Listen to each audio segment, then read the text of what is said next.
Good morning, and welcome to the First Unitarian Church of Salt Lake City and to our service of worship. I am the Reverend Monica Dobbins, the assistant minister of this congregation, and it is my special privilege to welcome you, especially if you are visiting with us today. We encourage all of our visitors to stop by the welcome table just outside this door in our fellowship hall and introduce yourselves and let us get to know you a little as well. You'll see that I'm filling in today for my taller and more experienced colleague, the Reverend Tom Goldsmith. He had an accident last week, fell and broke his knee. And he had surgery on Friday. It went as well as could be expected, and he is recovering nicely at home. His wife Mary is taking good care of him.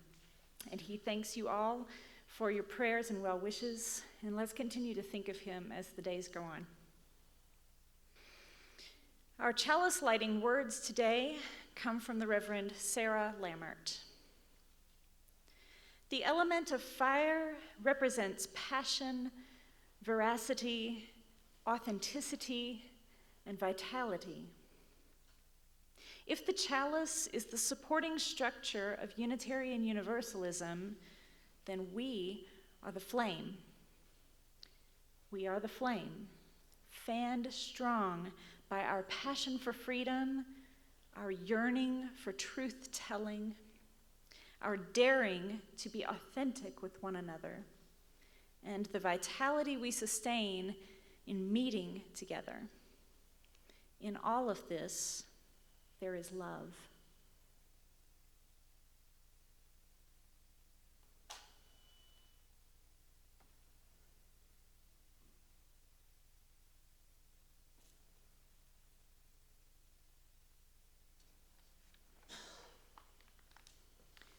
Today's service is a special one with an unusual order, so we'll take care of all of our business first before we settle back mindfully to take in the rest. I'd like to take a moment to guide your attention toward the announcements, which are printed in your order of service. Ours is a busy, vital community with many activities, and they are all ministries that give life and meaning to so many.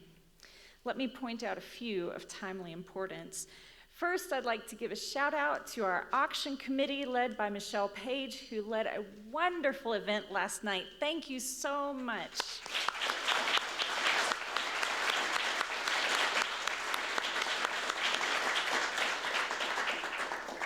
It was a really great event, and to all of you who attended, thank you as well for donating your time and your financial contributions to the well-being of our congregation. We do still have just a few of the silent auction items that are available for you to bid on. You'll just see the congregational life table. One of them is very reasonable, $25 for a coffee event. So please stop by and check it out, see if there's anything else that you'd like to look into. Tomorrow night is our monthly family fun night. It's open to all families with children in our community. We'll meet here in Elliott Hall at 6 p.m. for dinner, and then we'll have activities for all ages. Now, this is the last family fun night of the fall, so you don't want to miss it. Also, in the religious education vein, we are still accepting participants for the Our Whole Lives training, which will take place the weekend of the 17th through the 19th of November. If you've ever wanted to be trained to facilitate comprehensive, fact-based sexuality education for any age, now is your chance. So just stop by the religious education table after service for more information. And finally, next week on Monday, November 13th, right here in this room, there will be a recital given by baritone Keith Trickett, who will perform songs from his repertoire. Your generous donation at the door will benefit our Refugee Resettlement Committee, helping to provide bicycles and welcome baskets for newly resettled refugee families. So please bring some cash for your donation. And now, let us greet one another warmly, especially welcoming our visitors, and give generously toward the work of our congregation as the offering is received.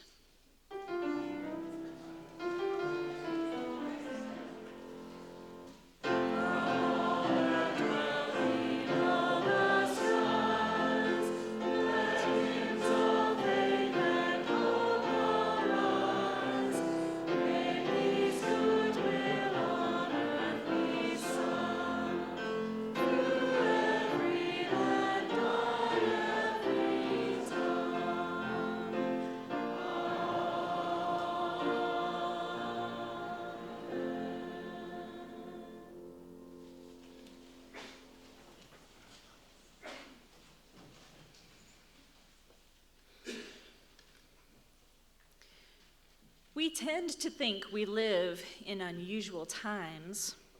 For roughly a year, we've been trying to reconcile the concept of alternative facts. What does truth or untruth mean when cold, hard facts are dismissed as false by our nation's leaders or simply pronounced as fake news? The president has referred to the news media as the enemy of America. But it's been nearly 70 years since George Orwell published 1984, which featured its Ministry of Truth for falsifying historical events and doublethink, the simultaneous acceptance of two contradictory ideas as true. By the way, the novel became a bestseller again after the Trump inauguration. Most of us remember the classic line, 2 + 2 = 5 if the state says so.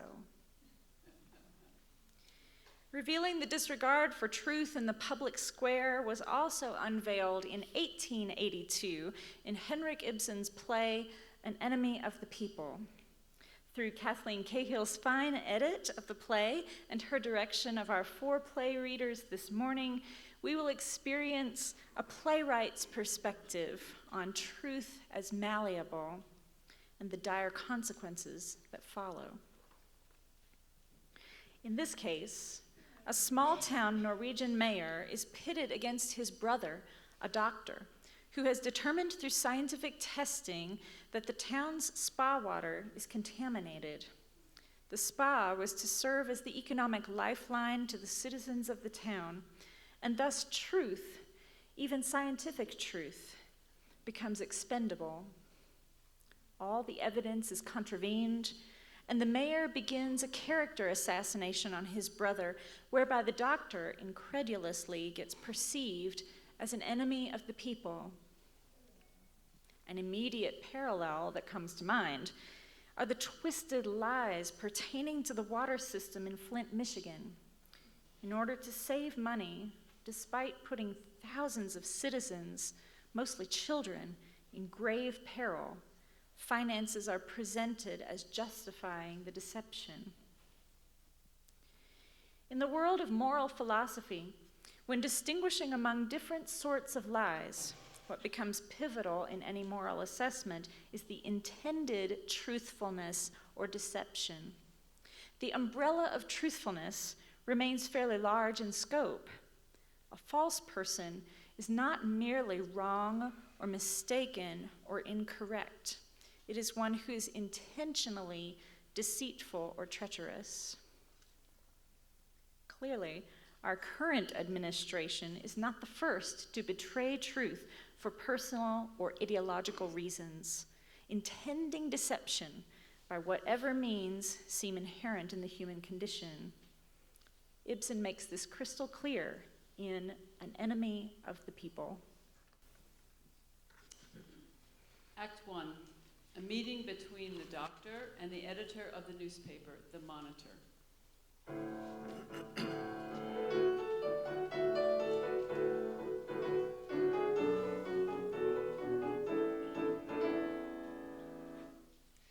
It's the general opinion, isn't it, that our town is a healthy place? Why, of course. A most outstandingly healthy place. As a matter of fact, a place to be glowingly recommended to sick and well alike.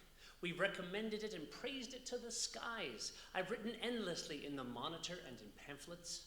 All right, so? Well, this establishment, the baths, that's been called the main artery of the town, and its nerve center, and who the hell knows what else. Do you know what they are in reality?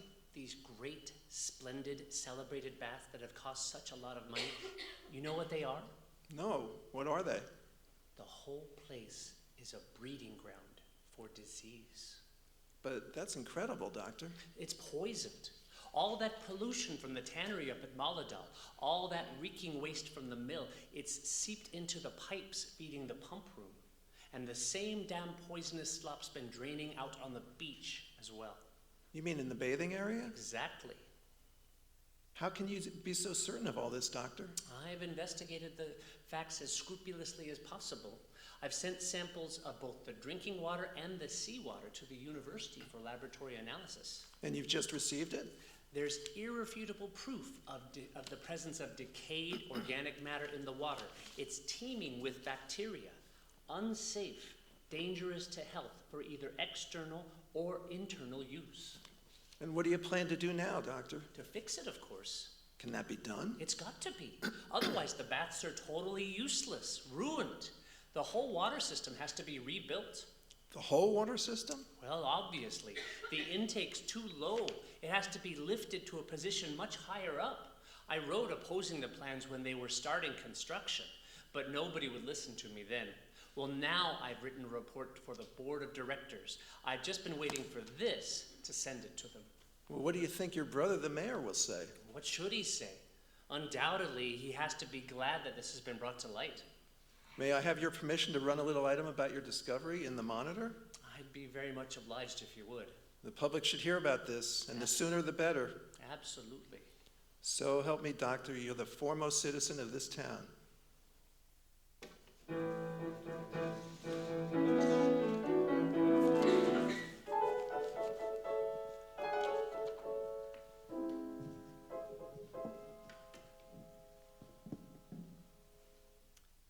Act 2, a meeting between the mayor and the doctor, brothers.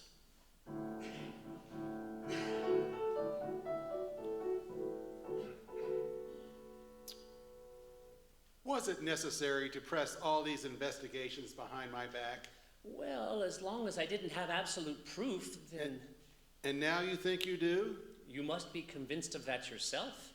Is it your intention to put this document before the board of directors by way of an official recommendation? Of course. Something has to be done about this, and fast. As usual, in your report, you let your language get out of hand.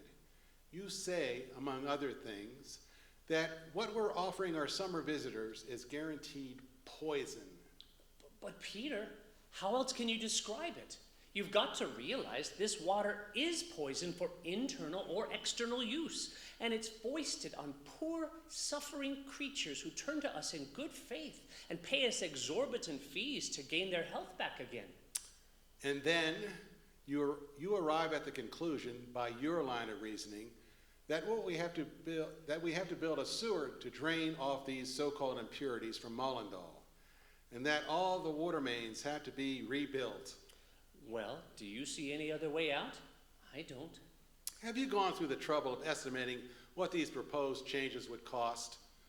From the information I received, the expenditure would probably run up into the millions. But that's not the worst. The work would extend over at least 2 years. 2 years? 2 full years? At the least. And meanwhile, what do we do with the baths? Shut them down? Yes, we'll have to. Do you really think anyone would make the effort to come all the distance here if the rumor got out that the water was contaminated? But Peter, that's what it is. And then all this happens now, just now, when the baths were being recognized. Other towns in this area have the same resources for development as health resorts. Don't you think they'll leap at the chance to attract the whole flow of tourists to them? No question of it. And there we are, left stranded. We'll most likely have to abandon the whole costly enterprise. Then you'll have ruined the town you were born in. I? Ruined? It's through the baths alone that this town has any future to speak of. You can see that just as plain as I. But then what do you think ought to be done? Your report has not convinced me that the conditions of the water at the baths is as bad as you claim. Look, if anything, it's worse. Or it will be by summer when the warm weather comes. Once again, I believe you're exaggerating considerably. A capable doctor must know the right steps to take. He should be able to control those toxic elements and to treat them if they make their presence too obvious. And then, what else? The water system for the baths, as it now stands, is simply a fact and clearly has to be accepted as such. But in time, the directors will more than likely agree to take under consideration to what extent depending on the funds available, they can institute certain improvements. And you think I'd play along with that kind of trickery? Trickery? Yes, it's a trick, a deception, a lie, an out-and-out crime against the public and the community at large. I have not, as I said before, been able to convince myself that there is actually any imminent danger.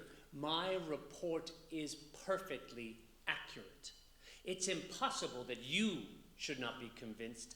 I have represented the facts truly and faithfully, and you know it very well, only you won't admit it. You're the one who got the baths and the water system laid out where they are today, and that is what you won't acknowledge. You won't concede your mistake. Don't you think I can see right through you? Even if that were true, even if I seem a little over-anxious about my reputation, it's all for the good of the town. Without moral authority, I could hardly guide and direct affairs in the way I believe serves the general welfare. For this reason, among many others, it strikes me as an imperative that your report not be submitted to the board of directors. It has to be withheld for the common good. Then, later, I'll bring the matter up for discussion, and we'll do the very best we can as quietly as possible. But nothing, not the slightest word of this catastrophe, must leak out to the public. My dear Peter, there's no stopping it now. It must, and it will be stopped. I'm telling you, it's no use. Too many people know already. Know already? Who? Not those fellows from the Monitor. Why, of course they know. The independent press is going to see that you do your duty. You have a restless, unruly, combative nature, and an unhappy knack of bursting into print on all kinds of likely and unlikely subjects. You're no sooner struck by an idea than right away you have to scribble a newspaper article on it, or a whole pamphlet even. It's a citizen's duty to inform the public if he comes on a new idea. The public doesn't need new ideas. The public is best served by the good, old, time-tested ideas it's always had. And now I'm going to speak frankly to you for once. Up until now, I've always avoided that because I know how irritable you are. But now I'm telling you the truth, Thomas. You have no conception how much you injure yourself with your impetuosity. You complain about the authorities and the government. You rail against them and insist you're being passed over and persecuted.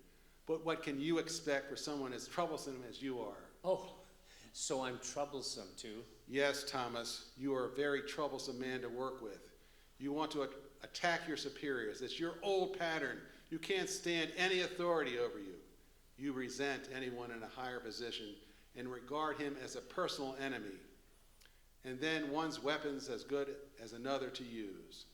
But now I've acquainted you with the vital interest at stake here for the whole town, and naturally for me as well. And I'm warning you, Thomas. Warning me, Peter? Since you've been so indiscreet as to discuss the delicate issues with outsiders, even though it should have been kept secret among the directors, it of course can't be hushed up now. All kinds of rumors will go flying around, and anybody with a grudge against us will maliciously embellish them. So it will be necessary that you publicly deny these rumors. I don't understand.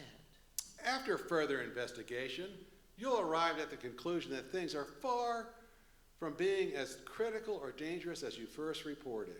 Oh, so that is what you expect. Moreover, we expect that you'll support and publicly affirm your confidence in the present directors to take thorough and conscientious measures as necessary to remedy any possible defects. But that's utterly out of the question for me. I'm telling you, Peter, it's my unqualified As opinion. a member of the staff, you have no right to any personal opinion. No right? In your official capacity, no. As a private person, that's another matter. But as a subordinate official at the Baths, you're not entitled to express any opinion that contradict your superiors. Oh, this is too much. As a doctor, a man of science, I have a right What's to... involved here isn't a purely scientific problem. It's a complicated matter of both technical and economic considerations. I don't care what the hell it is. I have the freedom to express myself on any problem under the sun. Anything you like, except for the baths. That we forbid. And what if I don't accept this? Then we will issue a statement to soothe the public. Go ahead. Then I'll attack you in print. I'll present my evidence. I'll prove that I'm right and you're wrong. And then what will you do? Then you'll be dismissed from the staff. I'll find myself obliged to see you put on immediate notice and suspended from all activities involving the baths. And you would dare to do that? You're the one playing the daredevil. I'm the one who really wants what's best for the town. I want to expose failings that will come to light sooner or later anyway. That ought to show that I love this town. Yes, by setting to cut off our major source of revenue. That source is poisoned. Are you crazy? We live by marketing filth and corruption. The whole affluence of this community has its roots in a lie. Any man who could hurl such nauseating charges at his own hometown must be an enemy of the community.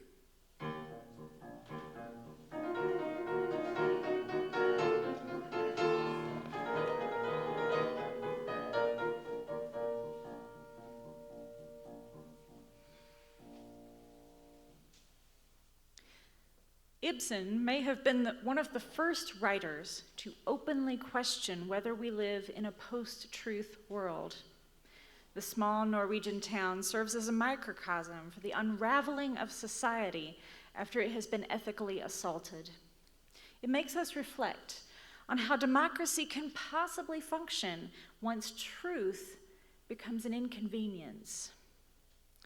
We can't get any more basic in our understanding of truth than Garrison Keillor reminding us that beauty is truth and truth is factual.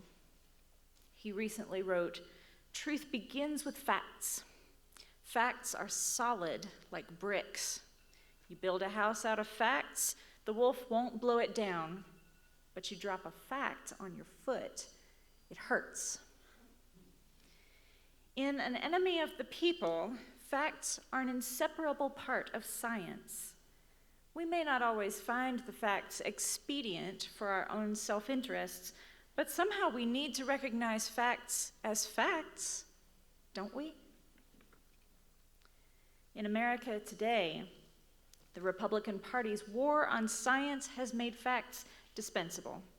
A few months ago, the National Academies of Science, Engineering, and Medicine received an order from the Interior Department that it stop work on researching the risks to health of mountaintop removal coal mining.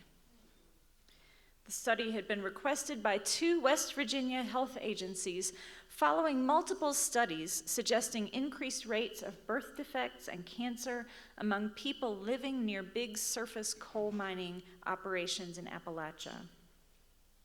Ibsen connected for us the moral issue implicit whenever public health collides with economic livelihoods, and facts are considered insignificant because they only introduce an unwelcome reality. How can a democracy uphold the trust of its citizens when its very deliberate and intentional lies are permeated in daily discourse? When a blatant falsehood becomes routinely accepted as fact with no basis, like climate change is a Chinese hoax, then nothing real holds any leverage. A new reality based on falsehoods emerges. Truth falls like a set of dominoes. The U.S. withdraws from the Paris Agreement. EPA Director Scott Pruitt dismantles the Clean Power Plan and obliterates the rules that reduce the venting from natural gas wells of methane. In perhaps the most blatant effort in presenting alternative facts as evidence, Pruitt has prepared a red team to challenge the notion, broadly accepted among climate scientists, that carbon dioxide and other emissions from fossil fuels are the primary drivers of climate change. In echoes of Orwell's 1984, language plays a huge role in controlling truth. Today, the president's cabinet uses weather extremes in lieu of climate change. Build soil organic matter, increase nutrient use efficiency are injected instead of reducing greenhouse gases.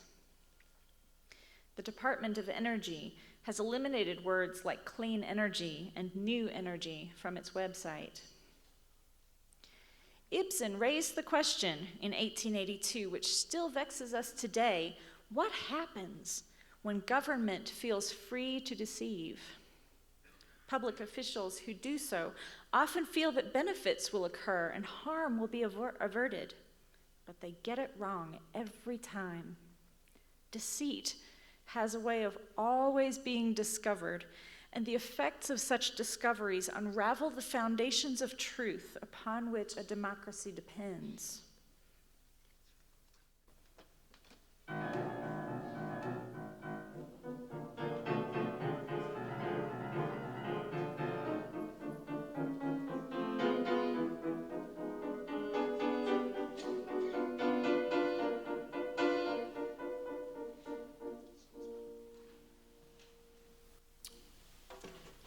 Act 3, a meeting between the mayor, the newspaper editor, and the president of the Local Taxpayers Association.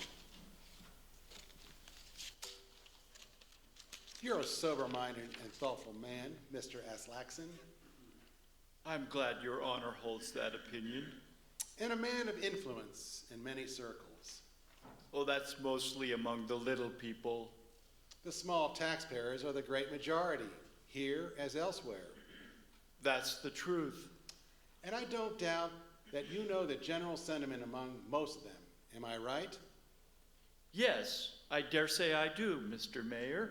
Well, if there's such a worthy spirit of self-sacrifice prevailing among the town's less affluent citizens, then... Well, how's that? Self-sacrifice? It's a beautiful token of community spirit, an exceptionally beautiful token. I was close to saying that I wouldn't have expected it, but you know the feelings of these people far better than I. Yes, but your honor... As a matter of fact, it's no small sacrifice this town will be expected to bear. The town? But I don't follow. It's the baths. As a tentative estimate, the changes that our staff physician finds desirable run close to $3 million. That's a lot of money, but... Of course, it will be necessary for us to take out a municipal loan. It can't be your intention for the town to... Not out of the property taxes. Out of the empty pockets of the homeowners. Well, my dear Mr. Aslakin, where else would the capital come from? The men who own the baths can raise it. The owners find themselves in no position to extend themselves further than they have already. So if one wants all these elaborate changes, the town itself will have to pay for them. But hell and damnation. Excuse me, sir. But this is a totally different picture, Mr. Hofstad. It certainly is. The worst part of it is that we'll be forced to shut down the baths for a 2-year period. Shut down? Completely? For 2 years? Yes, the work has to take that long, But at the least. God almighty, we'll never last that out, Mr. Mayor. What'll we homeowners live on in the meantime? Unhappily, it's extremely difficult to answer that, Mr. Aslaxon. But what do you want us to do? You think we'll get a single summer visitor here if anyone goes around posing suppositions that the water is polluted, that we're living in a sewer, that the whole town... And it's all just supposition? With the best will in the world, I haven't been able to persuade myself otherwise. Yes, but then it's absolutely indefensible of Dr. Stockman, begging your pardon, Mr. Mayor, but... I'm afraid my brother's always been a reckless man. And in spite of this, you want to go on supporting him, Mr. Hofstad? How could anyone have suspected? I've drawn up a brief statement of the relevant facts, as they might appear to a disinterested observer, and I've suggested therein how any possible deficiencies might well be covered without exceeding the current budget for the baths. Do you have this statement with you, Mr. Mayor? Yes, I took it along just in case.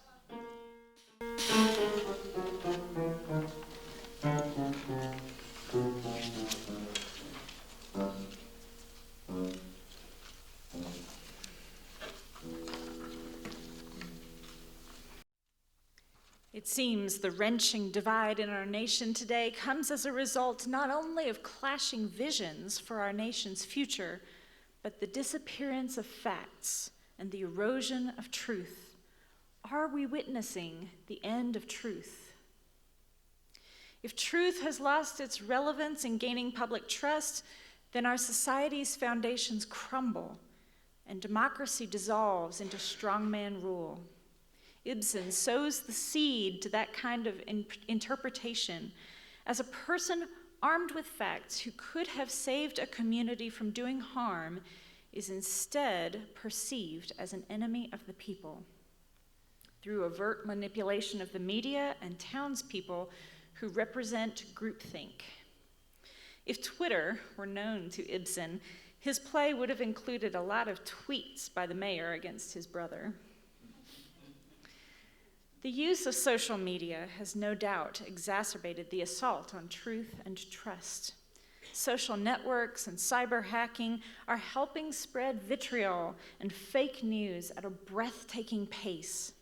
How can we rebuild upon the ashes of public trust?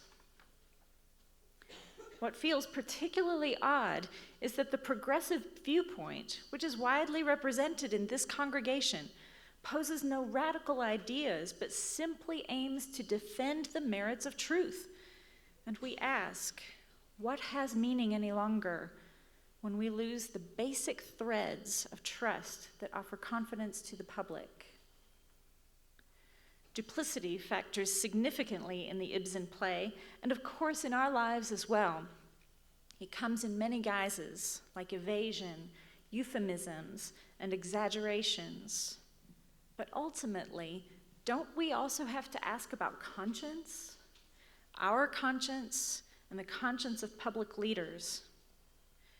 Conscience, some moral philosophers argue, is where we confront our inner judge.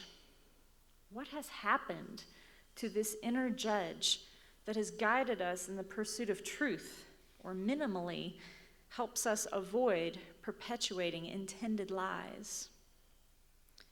We feel Ibsen's sorrow as the town turns against the doctor, but with greed as an incentive, anyone can be molded into an enemy of the people.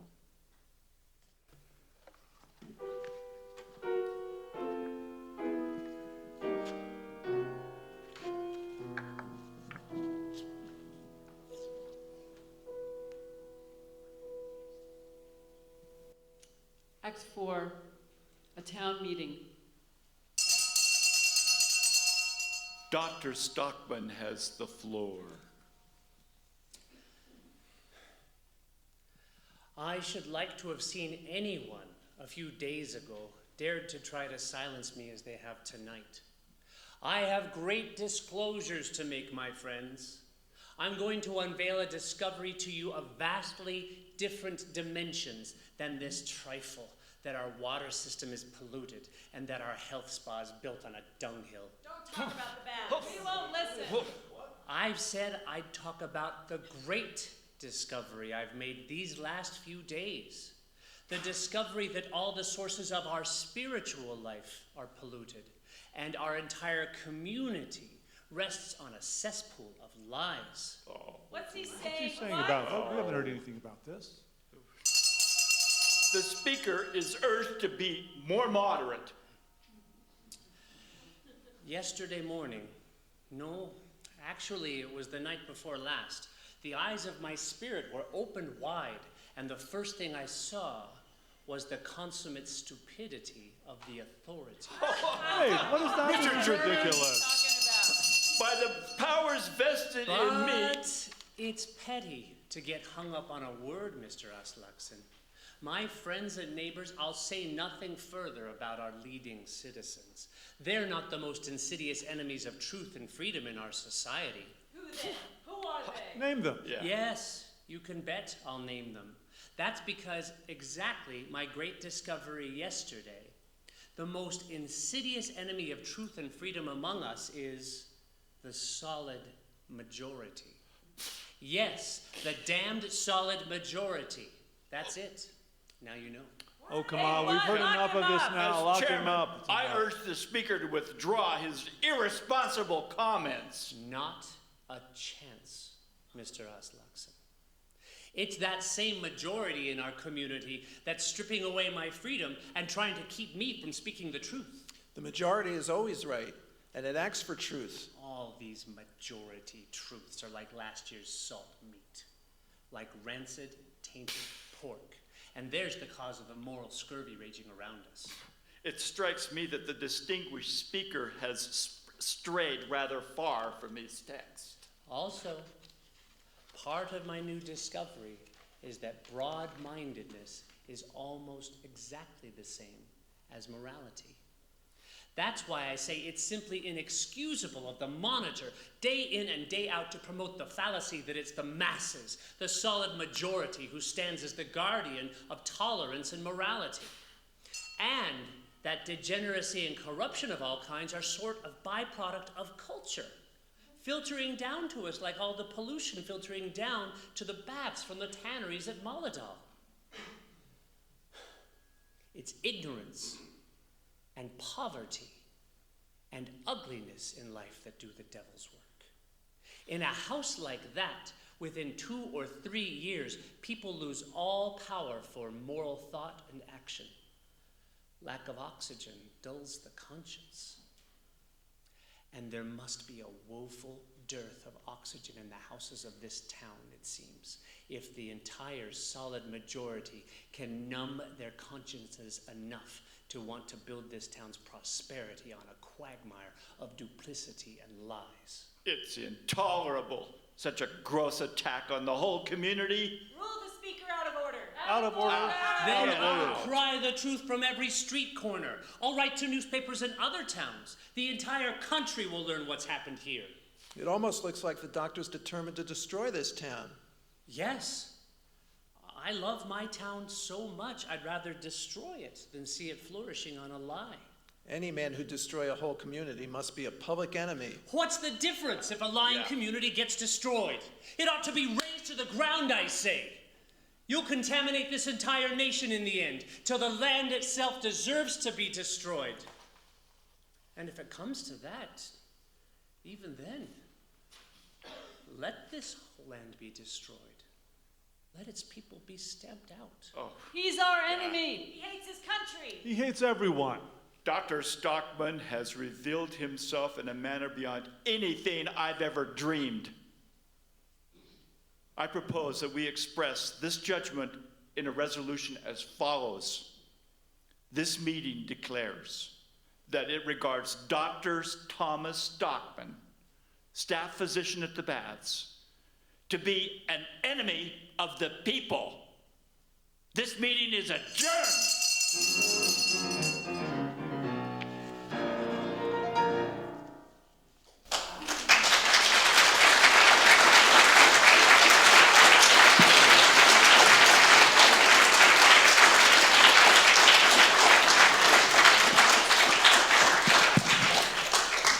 I would like to thank our readers again, and also the members of the Worship Arts Committee, not the least of whom is Kathleen Cahill.